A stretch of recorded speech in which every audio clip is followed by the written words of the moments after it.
ኣቦታቶም ነናይሹም ሓደ 12 በትሪ ሃብዎ በትሪ ኣሮን ከዓ ኣብ ማእከል ኣባትሮም ነበረት ሙሴ ድማ ነተን ኣባትር ኣብ ድንኳን ምስክር ኣብ ቅድሚ እግዚአብሔር ኣንበረን ኮነ ድማ ሙሴ ንጽባሒቱ ናብ ድንኳን ምስክር ኣተወት እነሆ ከዓ በትሪ ኣሮን እታ ናይ ቤት ሌዊ ቀጢዓ ጽንሐት ቆጽሊ ከዓ ኣውፅአት ዕንባባውን ዓንበበት ብሱር ከዓካዕ ድማ ፈረየት ሙሴ ከዓ ንኹለን ኣባትር ካብ ቅድሚ እግዚአብሔር ናብ ኩሎም ደቂ እስራኤል ኣውፅአን ርዮም ድማ ነፍሲ ወከፍ በትሩ ወሰደ አሜን ኣብዚ ዘርየና እቲ ከመይሉ እቲ በትሪ ኣሮን ጥጣዕት በትሪ ኣሮን ዝብላ ዘሎ እቲ ትርጉማ ወይ ከዓ ከመይላ ጥጣዓ ኣበይ ኩነት ተፈፂማ ብዛዕባ ማለት ዝኸስዎ ብዙሓት ሰባት ነይሮም ወይ ከዓ ኣንጻሩ ዝተለዓሉ ነይሮም ዘጉረምርሙ ነይሮም ሽዑ ኣብ ቅድሚ እግዚአብሔር ሰፈም ከዓ ንዕኡ ክርድኡ እግዚአብሔር እሳቶም ከዓ ንበይኑ ዲ ኣሮን ወይ ከዓ ንሕና እውን ገለ ዝብልዎ ኣረኣያ ስለ ዝነበሩ ብሓይሊ ስለ ዝመሰሎም ብናይ እግዚአብሔር ፃውዒት ስለ ዘይመሰሎም ብኣኣ ተበጊሶም ዘለዓልዎ ዘረባ ስለ ዝነበረ ንዓ ከዓ ክህድእ ኢሉ ከዓ ሙሴ ዝተበገሳላ ቃል ንርኢ ማለት እዩ በዚ ነገር እዚ ክዘን ክልቲአን ማናን ብዛዕባ ተን እቲ በትሪ ኣሮንን ከዓ ኣብ ራእይ ዮሃንስ ምዕራፍ 2 ቁጥሪ 26 ቁጥሪ 27 ትብላ ቃል ከነንብብ ኢና እሞ ነቲ ዝሰረን ክሳዕ መወዳእታውን ግብረይ ዝሕልንሲ ከምቲ ኣነ ካብ ኣቦይ ተቐበልክዎ ኣብ ልዕሊቶም ኣህዛብ ከሰልጥኖ እየ ከምቲ ኣቕሓ መሬት ዝሰባብር ገይሩ ንሱ ብበትሪ ሓፂን ክጓስዮም እዩ ኣሜን ነቲ ዝዕወት ማለት ኣብ መወዳእታ ኣብ ቅድሚ እግዚአብሔር ብቕንዕና ዝመላለስ እግዚአብሔር ገጽ እግዚአብሔር ዝደልሲ ንዑሲ ይብል ማለት እዩ ብበትሪ ሓፂን ይብል እዚ በትሪ ሓፂን ዝብል ስልጣን እዩ ማለት እዩ ብበትሪ ሓፂን ሲ ኣብ ልዕሊኦም ከስልጥን እዩ ዝብል ማለት እዩ ሕጂ ከምኡ ተወሰኺ እውን ኣብ ራእይ ዮሃንስ ምዕራፍ 19 ዘላ ክንሪኣ ከለና እውን ከምኡ ኣብ ቁጥሪ 14 ጀሚረ ከንብቦ እየ ኣብ ሰማይ ዘለው ሰራዊት ከዓ ጻዕዳን ጽሩይን ሻሽን ተኸዲኖም ኣብ ኣምበሌታት ኣፍራስ ተቐሚጦም ሰዓብዎ ካብ ኣፉ ከዓ ንህዛብ ዝወቕዓሉ በሊሕ ሰይፊ ይወፅእ ንሱ ብበትሪ ሓፂን ክጓስዮም እዩ ነቲ መፅመቂ ወይኒ ናይቲ ብርቱዕ ቁጥዓ ኩሉ ዝኽእል ኣምላኽ ከዓ ንሱ ይረግጾ ኣብ ክዳኑን ኣብ ምሕኮቱን ድማ ንጉሰ ነገስት ጎይታ ጎይቶቱ እውን ዝብል ጽሑፍ ስም ኣለዎ ይብል ታንደልያ ዘለና ቃል እንታይ ኣብ ኣፉ ካብ ኣፉ ከዓ ንህዛብ ዝወቕዓሉ በሊሕ ሰይፊ ይወፅእ ንሱ ብበትሪ ሓፂን ክጓስዮም እዩ ብበትሪ ሓፂን ክጓስዮም ይብል ስለዚ ብዛዕባ እቲ በትሪ ወይ ከዓ በትሪ ኣሮን እንታይ ዓይነት ምሳሌ ትዛረብ ነይራ እታ በትሪ ኣሮን ሲ ናይ ጎይታ ናይ ክርስቶስ ስልጣን በዓል ስልጣን ምዃኑ ናይ ፍርዲ ቦታ ምዃኑ ናይ ማለት ብበትሪ ሓፂን ክዳንዮም እዩ ዝብል ብበትሪ ሓፂን ከዓ ክወቕዖም ስለ ዝብል እዚ ዘርድኣና እታ በትሪ እንታይ ተርኢ ዘላ ጎይታና ካህን እዩ ከምቲ ኣሮን ካህን ከም ስለ ዝነበረ እታ በትሪ ከዓ በትሪ ሓፂን እያ ብክህንነቱ ከም ዝዳኒ ብጽድቂ ከም ዝዳኒ ጎይታና ሊቀ ካህንና ስለ ዝኾነ ካብ ዘለዓለም ንዘለዓለም ሊቀ ካህን ኣለና ስለ ዝብል እሱ ከዓ ብበትሪ ሓፂን ከም ዝዳኒ ኣብቲ ናይ ፍርዲ ወንበሩ ከዓ ኮይኑ ከዓ ብበትሪ ሓፂን ከም ዝዳንን በዚ ንርኢ እቲ ማና ከዓ ጎይታ እቲ ማና እሱ ማለት ዘለዓለማዊ ዝኾነ ቃሉ ህያው ዝኾነ ቃሉ ስለ ዝኾነ እቲ ካብ ኣፉ ዝወፅእ ቃል ህይወት ዝህብ ስለ ዝኾነ ማለት እዩ ህይወት ከዓ ንረክብ ማለት እዩ እቲ ካልእ ከዓ ኣብቲ ዕብራውያን ምዕራፍ 9 ነንብባ ዝፀንሓና ቅድም ኢልና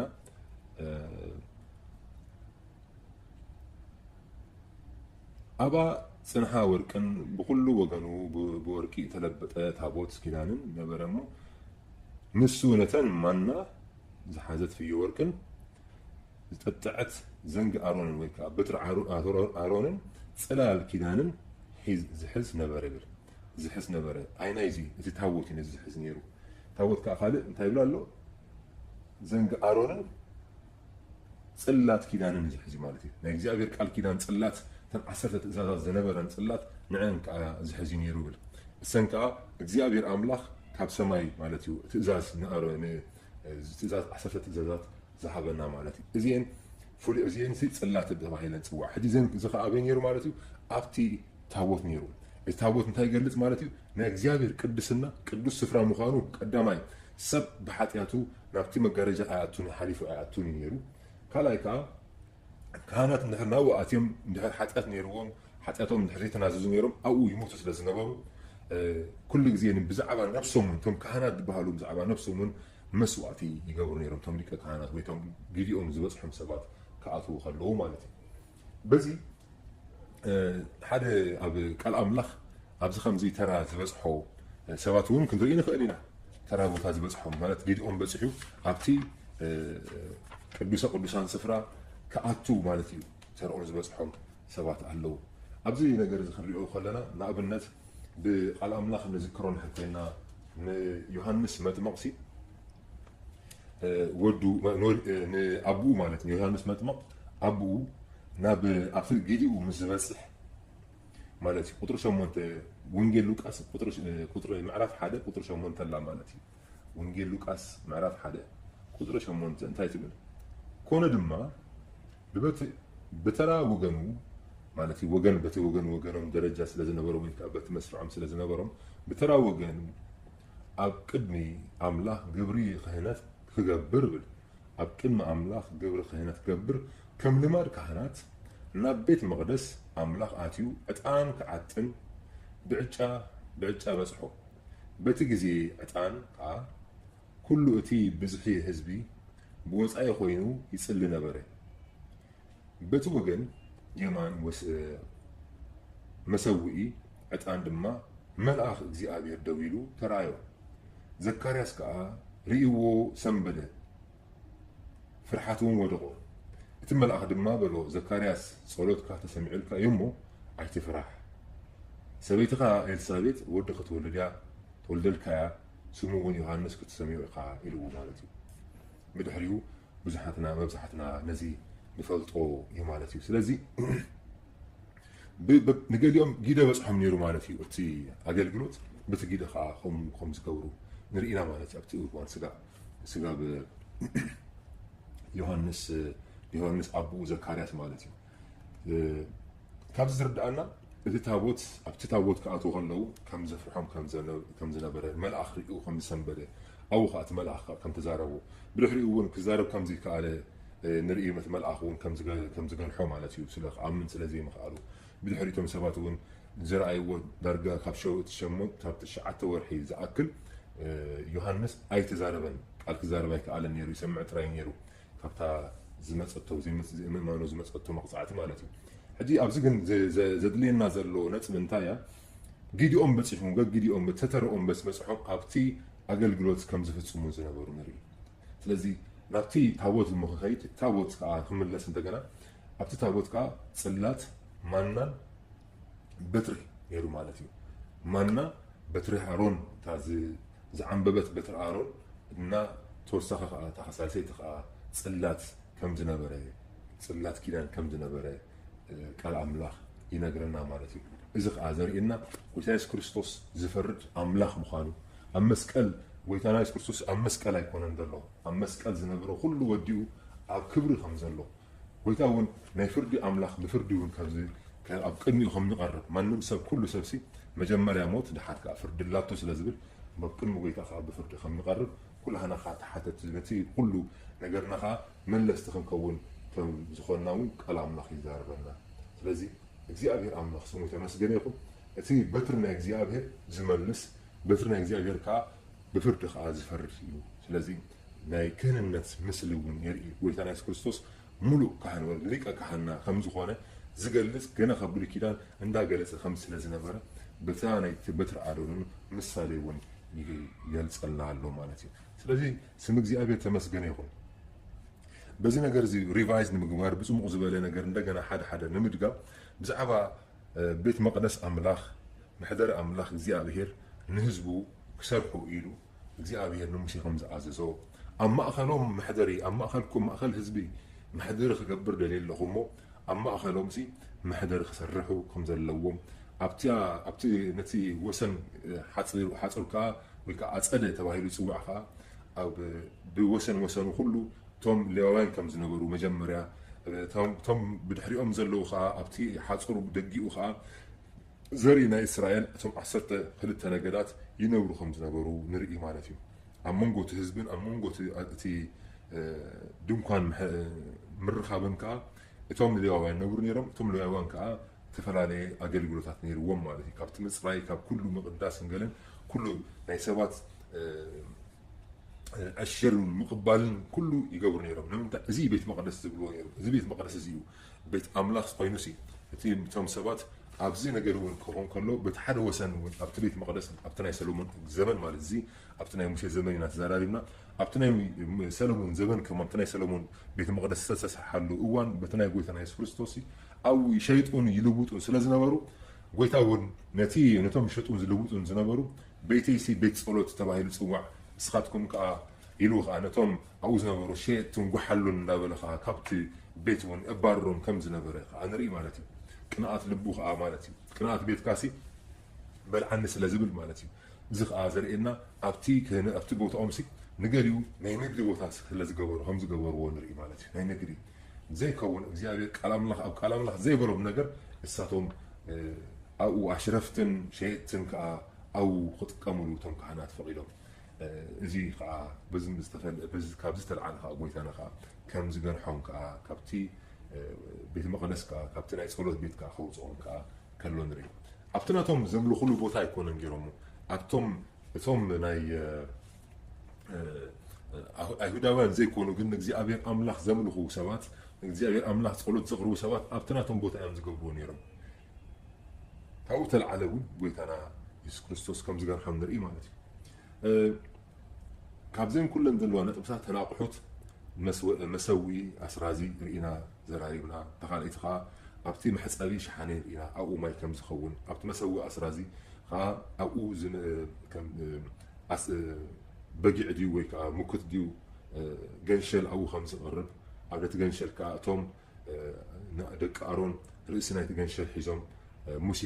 ነቲ ገንሸል ከም ዝሓረዶ ደሙ ከም ዘፍሰሰ ንርኢ ማለት እዩ ተወሳኺ እውን ካብዚ ደሙ ኣምፂኡ እውን ከም ዝነፀገሉ ኣብቲ ኩርናዕ ኩሉ ከም ዝለኸዮ ኣብ ተፈላለዩ እዋን እውን እንዳኸዱ እውን ኣብቲ መጋረጃ እውን ካብዚ ደም ኣልዒሎም እውን 7 ግዜ ይነፅግሉ ከም ዝነበሩ እውን ንርኢ ማለት እዩ ቃል ኣምላኽ ኣሎ ከምኡውን ናብቲ ድንኳን ምቕራብ ድንኳን ምርኻብ ምስ ተኣቱ ድንኳን ምርኻብ ኣብቲ ክልተ ዝተኸፍለ ኮይኑ እቲ ሓደ ቅዱስ ስፍራ እቲ ሓደ ከዓ ቅዱስ ተቅዱሳን ይበሃል እቲ ቅዱስ ስፍራ ካህናት ኩሎም ኣብኡ ዘገልግልሉ ጊዜኦም ዝበፅሐ ኩሎም ኣብኡ ክመፅኦም ዘገልግሉን ዘቕርቡሉን ኮይኑ ኣብቲ ቅዱስ ቅዱሳን ከዓ ብጊዜኦም ዝበፅሖም ብተረኦም ኣብ ዓመት ሓንሳሊ ክልተ ግዜ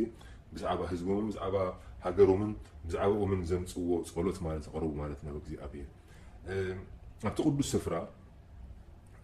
በቲ ሓደ መንፅር መርኣይ እንጌራ ኣብኡ ከዓ እንጌራ ኣሎ 12 ዝኾነ እንጌራ ከም ዝኸውን ካብኡ ከዓ እቶም ካህናት ከዓ ምዝጠምዮም ካብኡ ከም ዝበልዑ ካብኡ እንዳሓደስዎ ሓድሽ እንዳሰንከቱ ከም ዘቕርብኡ ንርኢ በቲ ሓደ ወገን ፊት ንፊቱ መንፅሩ ከዓ ቀዋሚ ቀንዲል ወርቂ ከም ዝነበረ ንርኢ እቲ ቀዋሚ ቀንዲል ከዓ ብዛዕባ እቲ ኣብኡ ዘሎ ኩሉ ግዜ ከም ዘብርህ ዘይቲ ከም ዘሎ ካብዚ ቀዋሚ ቀንዲል ብርሃን ዝተልዓለ እቲ ቤት ኩሉ ከም ዘብርህ እቲ ቅዱስ ስፍራ ኩሉ ከም ዘብርህን እሱ ከዓ ከም ዘይነቅፅን ማለት እዩ ጠፊኡ ኣይፈልጥን እዩ ፀልሚቱ ይፈልጥን እዩ ንምንታይ ካብዚ ብርሃን ተልዓለ ኣገልግሎትና እውን ካብኡ ዝተልዓለ ከም ነገልግል ካብ ብርሃን ኣምላኽ ኢና በቲ ናይ እግዚኣብሔር ቅብኣት በቲ ናይ እግዚኣብሔር በቲ ዝሃበና መንገዲ ብመንፈሱ ጥራይና ክነገልግል ከም ንኽእል ጎይታ እውን ህያባት ከም ዝሃበና እውን እቲ ቀንዲል 7 መብራህቲ ኣለዎ ብዛዕባ ናይ ምልኣት እዩ ዝዛረብ ናይ ዕረፍቲ እዩ ዝዛረብ ንእግዚኣብሔር ፀጋ ከም ዘብዝሓልና ህያብ ከም ዝህብ ንህዝቡ ከዓ ንዕዘብ ወይ ከዓ ንርዳእ ኢና ማለት እዩ ከምኡውን ብዛዕባ ትሕብስቲ ከዓ ጎይታ ባዕሉ እሱ እንጌራ ሂወት ከም ዝኾነና ዘረድእ ማለት እዩ እቲ ካልእ ከዓ መሰዊ ዕጣን እውን ከም ዝነበረ መጋረጃ እውን ብዛዕባኡ ተዘራሪብና መጋረጃ ጎይታና ኢየሱስ ክርስቶስ ኣብ ሮማውያን ምዕራፍ 10 ቁፅሪ 20 ጀሚሩ እንታይ ይብል እሱ ብመጋረጃ በቲ ማለት በቲ ኣካሉ ይብል ከም ዝኣተና እዚ ከዓ ማቴዎስ 27 ቁፅሪ 51 ጀሚሩ ዝዛረብ መጋረጃ ጎይታና ኢየሱስ ክርስቶስ ኣብ መስቀል ምስ ወዓለ ምስ ሞተስ መጋረጃ ካብ ላዕሊ ንታሕቲ ተቐደ ይብል እዚ ብድሕሪኡ ከዓ ብዛዕባ እቲ ቅዱስ ቅዱሳን ከዓ ነቲ መጋረጃ ሓሊፍካ ከዓ ታቦት ኣሎ ብዛዕባ ታቦት ከዓ ክንገልፅ ፀኒሕና ሕጂ ኣብዚ እንታይ ዘርኢ ኩሉ ሪቫይስ ንገብሮ ጎይታ ሲ ብዝተፈላለየ ኣብቲ ዘለዎ ኣቑሑት ኣብ ቤት መቅደስ ዘለዎ ኣቑሑት ብዛዕባ መንነቱ ይዛረብ ስለ ዝነበረ ማለት እዩ مننت ناتو يزارب نيرو كاو تلعلون ازي غويتاسي قدم بابوتاتنا بتوم نبيات تزاربنا لوم خا بكريستوس يسوس بودو خمس تزاربنا نرئي مالتي قدم بابوتاتنا بتوم نبيات حجي جن بكريستوس يسوس نمتاي نزي خنزارب نزي كنجلص لينا نمتاي قال املاح نمتاي سلازبلنا هنا خمس بلنا اذا يقولوا كيدان يكون نحرينا اب قال املاح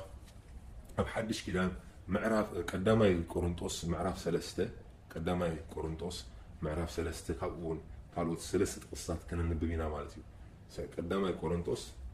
معراف 3 16 17 كم زي بلالو بيت مقدس أملاخ مخانكمن منفس أملاخ أبخاتكم حديروا مهلاون دو يتفلتون لهم حدا أوكا نتا بيت مقدس أملاخ أنت أما سنة أملاخ كما سنو إيو بيت مقدس أملاخ قدس إياه إذا بيت مقدس زياون مسخاتكم إيه آمين سخاتكم بيت مقدس أملاخ يكون بيت مقدس أملاخ مخانكم منفس أملاخ أبخاتكم حديروا مهلاون دو يتفلتون لهم بلنا حدا كوانتا بيت مقدس أملاخ أنت ما سنة أملاخ ما سنة إيو بيت مقدس أملاخ قدست إياه إذا بيت مقدس أملاخ إزي أول نسخاتكم يخوم بلو مال يبل الله الكلام لا كم بلنا نسخاتكم يخوم بيت مقدس أملاخ نسخاتكم يخوم إنت هنس أيقونن ويت أمبار بحد مع التفريسة بسلس مع التخانج أي زبالة نتي سيستم نتي أسرار حالتي زنبرة بدحرب تي هنس أزنبرة سيستمي بعرف ودي سبسي كم تي وانجيل يوحنس معرف 4 نتا سمران سبيتي زبالة قويتا سي እግዚአብሔር ከምዚ ዓይነት ኣምልኽቲ እዩ ዝፈቱ ደጊምሲ ንእግዚአብሔር ኣብ የሩሳሌም ወይ ኣብ ዝጎቦ ወይ ኣብ የሩሳሌም ዘይተምልኽሉ ግዜ ከዓ ትመፅእ ኣላ ግዜኣ ከዓ ሕጂ ኣይልዎ ማለት እዩ ብመንፈስን ብሓቅን ዝመልኽ ኣምላኽ ንምንታይ ጎይታ ኣብ ውሽጥና ስለ ዝሓደረን መሕደሪ እግዚኣብሔር ኣብ ውሽጥና ንሕና መቅደስ ቤት መቅደስ ስለ ዝገበረ ኣብ ውሽጥና ማለት እዩ ንዓይሲ ትሰርሕለይ መሕደሪሲ እንታይ ኢሉ ስለ ዝዛረበ ጎይታ እሱ ከዓ እንታይ ይብል ኣነ ኣምላኹም ክኸውን እሱም ከዓ ህዝበይ ክኸውን ዝብል ኣምላኽ ስለ ዝኾነ كمزي بروخ سخون أملاخ سلزلنا أملاخ كنسو قدوس كنسو نعنا بكريستوس يسوع ودو حاسيبو عصريو السوق أوانا خا محدر غيرو مالتي كمون معرف قدامي قرنطوس من أكاد نتبون الزاربي مالت قدامي قرنطوس معرف شدشته أسست تشعاتن إسران كا كندرينا مالتي بواقع تعديكم إنكم موت سقاكم بيت مقدس إذا أبخاتكم زلوا كاب أملاخ تقبلكم منفس قدوس مخانو ناي رأسهم ون كان زيكم كلو أيتفلتون يهم سلازي بسقاهم نعملخ أخبروه آمين بواقع تعديكم يكون لنا هاليلويا أبرا يوحنس من عنتو يقدم لنا بيبنا يرنا أبرا يوحنس تايل بدأ معديكو كهنات منجستن كهنات قبرهم سلازي بنتا يجيرو بدأ معديكو أبسقا بواقع كم تعديكم كم بواقع تعديكم يخمومو سقاهم بيت مقدس اتي أبخاتكم زلو كاب أملاخ تقبلكم ومنفس كل اسمه خانو يقول كم تقال أملاخ كاب تعب عالم دلوسي أباخم زلو يعبي سلازي بيت مقدس زبلو زلو بتناك زيابير قال كم يقول لنا بتفلاني سبات كلو خير بيت مقدس مالت نحنا هنا مالتي ويدا أبانا يحضر منفس كردوس سخاتكم بيت مقدس منفس كردوس مخانكم يتفلتون لكم سلازي فلتوا اليوم حدكم يتفلتون لكم كتفلتوا قبعكم نيري مالتي حجي خلينا هنا زي فلتنا نحرا لنا نفلت قبعنا مالتي سلازي بيت مقدس أملاخ سلازخونا منفس قدوس أوانا سلازي حدر بقدسنا نملالس بقنعنا نملالس بصدق نملالس بمش بربارن بشفتان قالخي خونا بقدسنا نملالس እግዚአብሔር የገድለና ወይ ይዝዘና አሎ ማለት ቃል አምላክ ዘረበና አሎ ኮሙን ቆሮንጦስ ካላይ ቆሮንጦስ ምዕራፍ 6 ኮሙ ተመሳሳለ ይብል ማለት ነው ምዕራፍ 6 ቁጥር 16 ካላይ ቆሮንጦስ ምዕራፍ 6 ቁጥር 16 نمغرس أملاخ كان مستعوتات انتي سمما علوه أملاخ أباتاتهم كنبر أباتاتهم من كمالانس إيه أنا أملاخهم كخونو إيه نساتهم من هزبي كخونو إيه كم زبالة نحنا بيت مقدس هي وأملاخنا آمين سلازي كم معكنكم وصون تفليون رخص آية تنكيون أنا من تقبلكم يعني بالكتابين آمين طيب نمغرس أملاخ مستعوت انتي سمما علوه أملاخ أباتاتهم كنبر أبعثتهم مون كملالس إيه أنا أملاخهم خون هي نساتهم مون حزبي كون يوم لذي ساتهم حزبي كون يوم أنا أملاخهم خون نتهم أملاخنا زين بره ناتو حزب زين برنا زي أبير تايبرسي أملاخهم خوني سمك حزبك خونيو نحن سي بيت المقدس هي أملاخنا لنا سلازي نحن بيت المقدس نحن هنا تهنص أيكونن هنص بزح علي كاتدرال جورو ولا أبجزها جورو زي أبير أملاخ مسخالو بسمي كلتا سلسته كلتا وي سلسته كونكم بسمي مستأكو أنا خا أمنقكم علوكم سلازي زي أبير زلوا تنقص نحرالو እሱ ይዘለካ ማለት እዩ እቲ ንጉስ ዘለዎ ኣሰምብል ናይ እግዚአብሔር ኣሰምብል ንብሎ ናይ እግዚአብሔር ኣኼባ ንብሎ ናይ እግዚአብሔር ጉባኤ ንብሎ ማለት እዩ ስለዚ በዚ መንገዲ እዚ ንእግዚአብሔር ንስዕቦ ማለት በዚ መንገዲ እዚ ናይ እግዚአብሔር መንገዲ እዩ ማለት እዩ ስለዚ እግዚአብሔር እስኻትኩም ተብለና እስኻትኩም ቤት መቅደስ ኣምላኽ ኢኹም ስለዚ ቤት መቅደስ ኣምላኽ ዝኾነ መንነትና እሱ ማለት እዩ ንሕና ካብቶም ህያውን የማን ብለና ጎይታ ማለት እዩ ኣብዚ ብዛዕባ ቤት መቅደስ ስለንዘራረብ ዘለና ኢና እምበር እግዚአብሔር ዋጋ ዝኸፈልልና ሰባት ስለዝኾንና ኢና ማለት እዩ ሕጂ ዋጋ ዝኸፈለልና ኢና ኢልና ከምቲ ናይ ቀደም ክንመላለስ ኣየድልየናን እዩ እንታይ እግዚአብሔር ጻድቕ ኣምላኽ እዩ ቅዱስ ኣምላኽ እዩ ምናልባት ከምቲ ናይ ቀደም ሂወት ንመላለስ እንድሕር ኣለና ሕጂ እውን ግዜኡ እግዚአብሔር ናይ ምሕረት ኣምላኽ ስለዝኾነ ሕጂ እውን ግዜኡ ቀረባ ስለዝኾነ ናይ ምድሓን መዓልቲ ሎሚ ስለዝኾነ ነፍሲ ወከፍና ናብ እግዚአብሔር ክንምልከት ናብ እግዚአብሔር ክንመለስ ብጽድቅ ክንመለሶ ሲ ናብ እግዚአብሔር ክንመለስ ኣለና ማለት እዩ ንምንታይ ብፍላይ ብኩሉ በዚ ኣብ ጸሎት ኮይና ኣብ ቅድሚ እግዚአብሔር ክንቀርብ ከለና ኣብ ቅድሚ እግዚአብሔር ኮይና ብዛዕባ መንነትና ነቲ እግዚአብሔር ውስጥና ዝቀይሩ ኣምላኽ ብደሙ እዩ እምበር ብክእለትና ኣይኮነን ማንም ከይምካሓሲ ብክእለት ወይ ከዓ ብሓይሉ ዝድሓነ የለን ማንም ከይምካሕ እዩ ዝብል ነቶም እስራኤላውያን ነቶም ኣይሁዳውያን እውን ክዛረብ ከሎ እዩ ጳውሎስ ኣይሁዳዊ ክነሱ ነቶም ኣይሁዳውያን እውን ክዛረብ ከሎ ብዚ ብምእማን እምበር ብወር ሓደ ኣይኮነን ከምዚ ይኮነ እውን ጳውሎስ ተዛረበሎ ማለት እዩ ጳውሎስ ከምኡ ኢሉ ከዓ ከም ተዛረቡ ከዓ ንርኢ ማለት እዩ ስለዚ እግዚአብሔር ኣምላኽ ንዓና እውን በዚ ሃበና ትምህርቲ እውን ስሙ ተመስገነ ይኹን በዚ ትምህርቲ እውን ክርዳእና ብዛዕባ ቤት መቅደስ ክንሓስብ ከለና እግዚአብሔር ቅዱስ ኣምላኽ እዩ مقدس قدوس بيت مقدس أملاخ تايلناس قدوس أملاخ مبار أملاخ زملكنا يخون أملاخ أب كل هوتنا أب كل حساباتنا سي እግዚአብሔር أملاخ زملكنا يخون بدو حرزسي مو تم بيت مقدس أملاخ زخوننا كمين عن نبر تايلنا بسعبا كمين بحنسا كلنا نحن انتين بحال أسمبل جيرنا እግዚአብሔር سبات سيب أسمبل جيرنا أنا بسمي مستكوس كلتا سلسته كونكم بسمي مستكوس انا ኣለኹም መንኩም ስለዝብል ስለዚ ብሓበስ ብሓንሳ ክንከውን ከለና ሕብረት ናይ እግዚአብሔር ሰባት ዝኾኑ ንእግዚአብሔር ክስዕብዎ ዝደልዩ ሰባት ብሕብረት ይነብሩ ኣለዉ ክንብል ከለና በዚ ንርኢ ማለት እዩ ብሕብረት እንዳነበርና ብሕብረት እንዳተመላለስና ብገጽ ኣምላኽ እንዳረኣና ንመላለስ ኣብኡ ከለኹ ብሓፂር ክተቕሳ ዝደሊ ሓንቲ ነጥብ እንታይ ኣላ እቶም ናይ ብጎይታ ዘለና ዘበልና ወይ ከዓ ንብል ሰባት ኩላና ብሓንሳ ክንሓብር ከለና بنصحنا بقدسنا بفقري نتي እግዚአብሔር أملاخنا زبلو ማለት እዩ ብኡ እንዳተመላለስና ክንከይድ ይሄ ገብርና ማለት እዩ እዚ ከዓ ናይ ግዴታና ኸውን ማለት እዩ ብሓንሳ ክንነብር ከለና ወላ ኣብ ቀዳመ ካብ መጽሓፍ ቅዱስ ንሕራ አንቢብናዮስ ኣብ ተፈላለየ ቦታ ኣብ ቤተ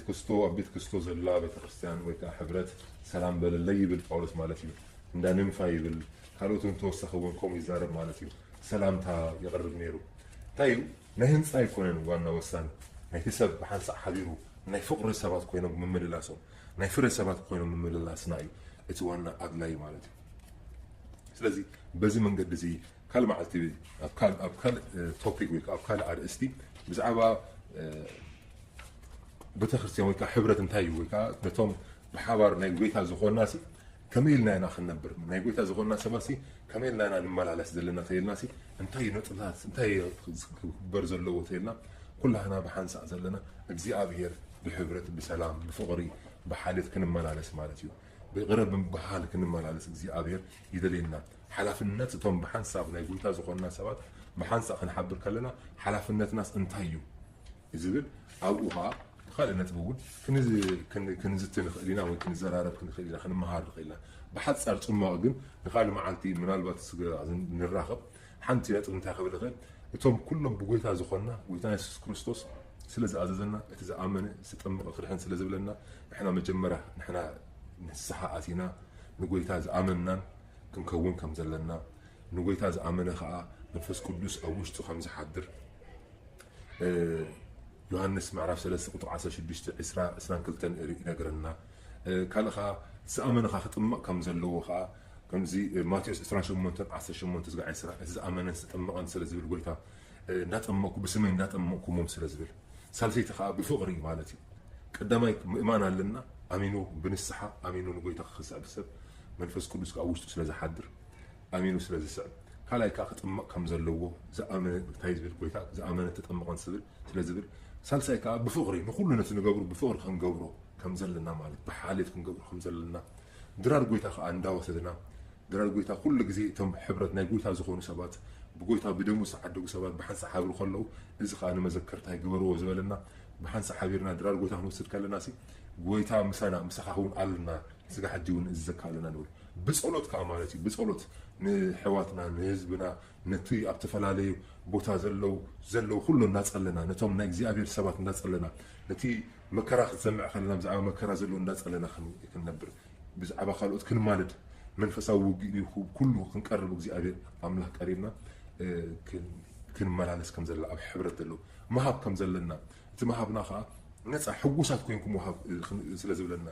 እቲ ጎይታ ከዓ እንታይ ይብል ሃብ ክወሃበካ እዩ ዝብል ግን ግዴታ ክኸውን የብሉን ሕጊ ክኸውን የብሉን ካልእ ክኸውን የብሉን ሕጉስ ወሃባይ ክትከውን ከም ዘለካ